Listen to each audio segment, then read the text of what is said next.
Du côté de l'île d'Orléans maintenant, la MRC s'est dotée cet automne d'un plan de sécurité civile. Le document explique les grands axes de gestion des mesures d'urgence à prendre en cas de sinistre et de tragédie. Divers intervenants et acteurs du milieu ont participé à l'élaboration de ce plan. Les citoyens, vous allez le voir, ont également une mission à remplir. On regardait toujours pour faire un plan sur la sécurité civile. Par contre, on travaillait sur le dossier, on évoluait là-dessus, mais à un moment donné, on a eu du ministère des Transports une demande de faire un exercice Gilligan qui a été la bienvenue parce qu'on était rendu à un point, nous autres, qu'on était saturés. Ça faisait plusieurs années que le plan, les gens travaillaient dessus. Quand je suis arrivée comme mairesse, c'était la même chose. On avait fait des réunions, on avait fait un sondage, mais on était rendu à une limite que pour nous autres, on était peut-être limités. Mais en faisant l'exercice Gilligan avec toutes les DG de chaque municipalité, la Sûreté du Québec, les pompiers, le MTQ, les traversiers, je pense que ça a fait réaliser beaucoup de gens que si le pont de l'île tombait, on était dépassés par les événements. Fait qu'à suite à cet exercice-là, je l'ai amené au Conseil des maires, qu'on les a sensibilisés de faire un plan d'urgence à l'ensemble parce que c'était primordial pour l'île d'Orléans. Et justement, parlons-en de ce plan d'urgence. Il y a plusieurs volets. D'abord, en gros, ça englobe quoi ce plan de sécurité civile-là, Mme Cormier?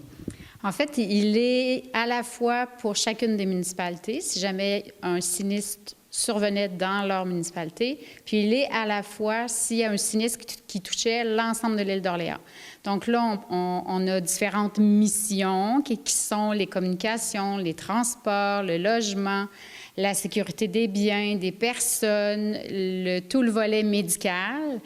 Si le pont devient inaccessible sur une période prolongée, bon, ça nous prend une petite urgence, ça nous prend quelqu'un qui décide est-ce que cette personne-là doit être évacuée en hélicoptère, comment on s'organise pour la distribution de l'eau, de l'essence. Il faut interpeller la Société des traversiers pour leur dire, bien là, on a besoin d'un traversier, venez, si ça arrive l'hiver, venez nous déglacer notre quai, parce que sinon, le traversier ne pourra pas accoster. Il faut planifier qui va pouvoir embarquer sur le traversier, puis organiser un système de transport aussi, parce que c'est pas chacun qui va arriver avec sa voiture. De toute façon, on n'aura plus d'essence. Donc, un système de transport collectif, qui va faire le tour de l'île, amener les gens. Donc, un traversier, ça ne peut pas rouler 24 heures. Il faut que l'équipage se repose. Il faut que le bateau, on fasse sa maintenance et qu'on vérifie. Donc, le matin, très tôt, c'est les intrants, les extrants agricoles qui entrent ou quittent l'île.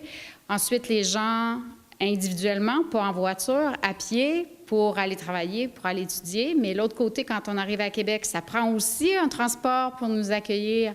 Et donc, ensuite, vers la fin de la soirée, on reprend les intrants, les extrants agricoles. Et encore là, on ne peut pas transporter des matières inflammables avec des individus, on ne peut pas transporter des matières inflammables avec des balles de foin. Donc, il y a toute une logistique.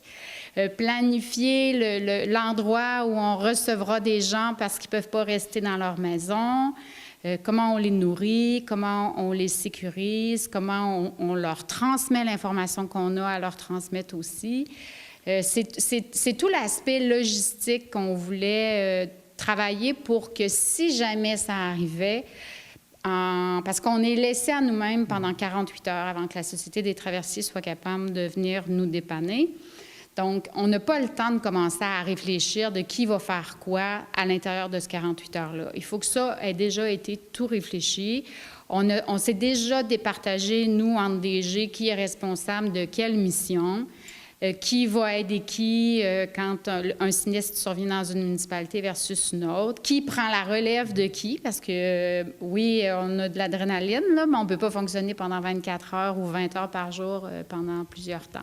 Et pour ce plan-là, il faut dire qu'il y a beaucoup d'acteurs qui ont été impliqués. Donc vous, Mme Labbé, vous avez été impliquée là-dedans. Comment ça s'est passé le travail pour élaborer ce plan-là? Oui, justement, je voudrais vous rajouter là-dessus que, étant donné qu'on était rendu saturé du côté du comité, on a regardé avec les maires si on pouvait engager une firme spécialisée dans ce domaine, qui est Prudent Conseil. Puis je peux vous dire qu'on a fait 2 journées complètes de travail là-dessus pour élaborer ce plan-là. Puis ça a été d'un support très, très important pour nous autres parce qu'ils sont spécialistes là-dedans. Il ne faudrait pas oublier là-dedans que la communication, c'est le point le plus important du côté du plan d'urgence. Aujourd'hui, dans notre plan d'urgence, c'est le DG de la MRC, qui est Mme Cognier aujourd'hui. Le DG peut changer. Le DG est responsable de la communication parce que c'est le point central pour pas que ça dérape pour le plan d'urgence. Il ne faudrait pas oublier également que le plan d'urgence ne sert pas strictement pour le pont. Il sert pour quelque catastrophe que ce soit sur l'ensemble de l'île. Le plan d'urgence est fait en fonction de ça. Et là, pour les gens à la maison, donc on parlait tantôt, on donnait des heures. Je crois qu'il faut que les gens soient autonomes pour 72 heures, c'est bien ça? Oui, c'est ça. La sécurité civile, c'est une responsabilité partagée. Oui, les élus, oui, le ministère, mais aussi les citoyens. Donc, sur le site de la MRC, on vous réfère au site du ministère de la Sécurité publique pour une trousse de base 72 heures. Donc, combien d'eau par personne par jour, combien de nourriture, si vous avez des médicaments, si vous êtes dépendant à l'électricité pour une transfusion. Donc, il faut que quelqu'un sache ça pour que si jamais il arrivait quelque chose, on puisse porter assistance. Donc, les gens ont aussi des petits devoirs à faire pour assurer le meilleur déroulement possible si jamais un sinistre survenait. Donc, on se prépare en conséquence et on espère jamais que les si qu'on abordait aujourd'hui se produisent. Voilà. Merci beaucoup, mesdames. Merci.